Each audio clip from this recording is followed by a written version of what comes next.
en ce qui concerne le disque, si j'ai un disque qui a un diamètre de 5 cm, si je veux faire le contour de cette figure, c'est-à-dire je marche sur le pourtour ici et je fais le tour complet.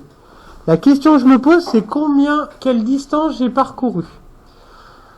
Donc en fait, ça revient à calculer le périmètre de ce disque.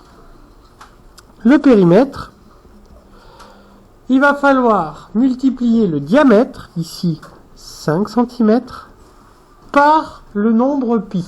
Ce nombre pi, il a été créé uniquement pour pouvoir calculer le périmètre, et puis il nous servira aussi pour l'air. 5 fois pi. Je me retrouve ici, je ne peux pas aller plus loin dans mon calcul sans utiliser une calculatrice. Alors pour ça, comment on obtient le nombre pi? Il est ici le nombre pi, la touche juste au-dessus.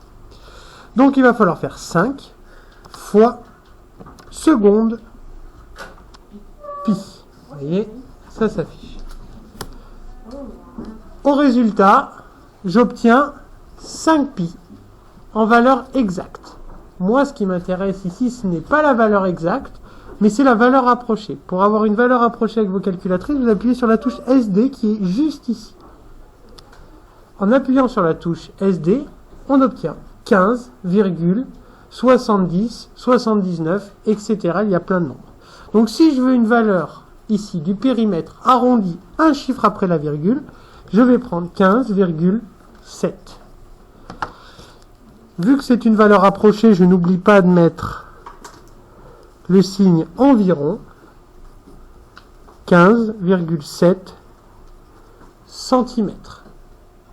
Voilà pour le périmètre. Pour l'air, je veux savoir combien j'ai de carreaux dedans. Alors là, hyper compliqué parce que j'ai plein de carreaux qui vont être coupés par les arcs de cercle. Donc ça, c'est impossible à compter manuellement. Il va falloir forcément utiliser la formule.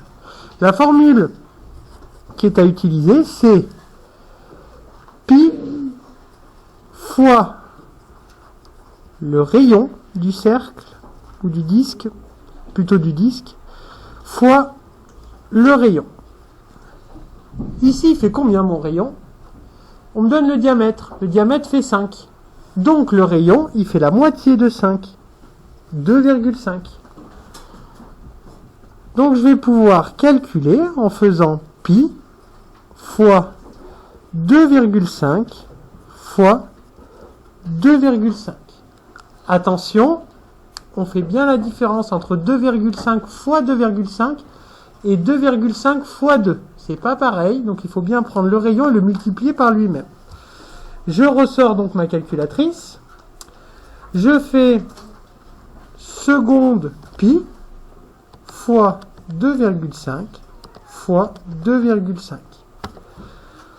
Ça m'affiche 25 quarts fois pi, ça c'est la valeur exacte qui ne m'intéresse pas.